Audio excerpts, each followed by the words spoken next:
Dear friends, പെറ്റ്ലാൻഡ് ലീഫിലേക്ക് സ്വാഗതം. കൃഷികാര്യങ്ങൾക്കിടയിൽ വീണ് കിട്ടിയ ഒരു മലേഷ്യൻ യാത്രയുടെ വിശേഷവുമായിട്ടാണ് ഞാൻ ഇന്ന് വന്നിട്ടുള്ളത്.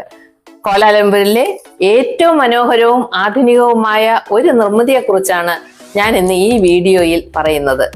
സലോമ ബ്രിഡ്ജ്. പ്രാദേശികമായി പിന്തസാൻ സലോമ എന്നാണ് ഇത് അറിയുന്നത്. ഇതൊരു സാധാരണ പാലമല്ല. ഇത് കാൽനട യാത്രക്കാർക്കും സൈക്ലിസ്റ്റുകൾക്കും സുരക്ഷിതമായ ഒരു വഴി നൽകുന്ന എന്നത് മാത്രമല്ല, ഇതിന്റെ അതിമനോഹരമായ ലൈറ്റ് ഷോകളും മനോഹരമായ വാസ്തുവിദ്യയും ഇതിനെ ഒരു ജനപ്രിയ വിനോദസഞ്ചാര കേന്ദ്രമാക്കി മാറ്റുന്നു.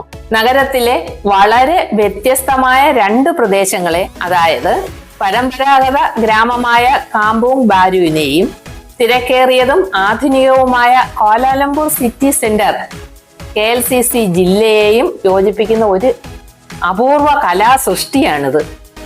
പാലത്തിന്റെ തനതായ രൂപകൽപ്പന വെറും ആധുനികമല്ല, അത് മലായ് സംസ്കാരത്തിന് നൽകുന്ന ഒരു ആദരവ് കൂടെയാണ്. ഇതിന്റെ ആകൃതി മലായ് വിവാഹങ്ങളിൽ പരമ്പരാഗതമായി ഉപയോഗിക്കുന്ന അലങ്കാര വെറ്റിലയുടെ ക്രമീകരണമായ സിരിക് ജുങ് ആണ്. ഒരു വിവാഹത്തെ പോലെ ഈ രൂപകൽപ്പന കോലാലംപൂരിന്റെ പഴയതും പുതിയതുമായ ഭാഗങ്ങൾ തമ്മിലുള്ള ഐക്യത്തെയും ബന്ധത്തെയും സൂചിപ്പിക്കുന്നു.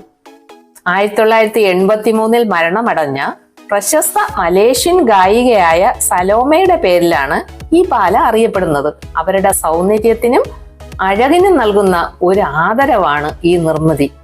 കോങ് നദിക്ക് കുറുകെയും അംബാങ് കോലാലംപൂർ എലിവേറ്റഡ് ഹൈവേക്ക് മുകളിലൂടെയും 69 മീറ്റർ നീളത്തിലുള്ള ഈ പാലത്തിനെ ശരിക്കും വേറിട്ട് നിർത്തുന്നത് വർണ്ണാഭമായ LED ലൈറ്റുകളാണ്.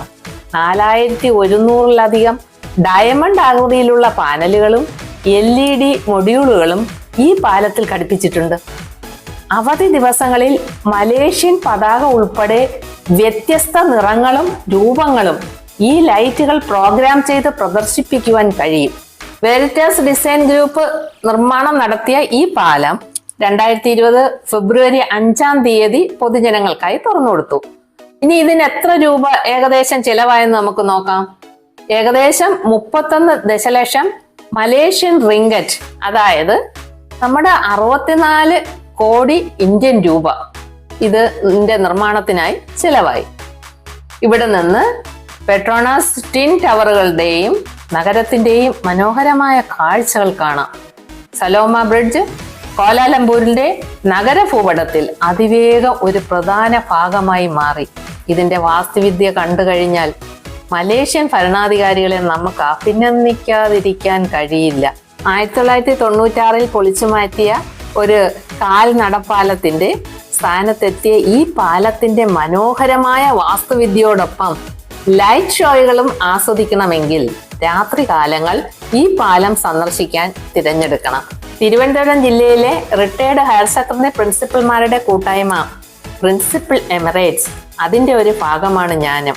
ആ കൂട്ടായ്മ സംഘടിപ്പിച്ച മലേഷ്യൻ ടൂർ പ്രോഗ്രാമിലാണ് ഈ സുന്ദര കലാസൃഷ്ടി എനിക്ക് കാണുവാൻ സാധിച്ചത്.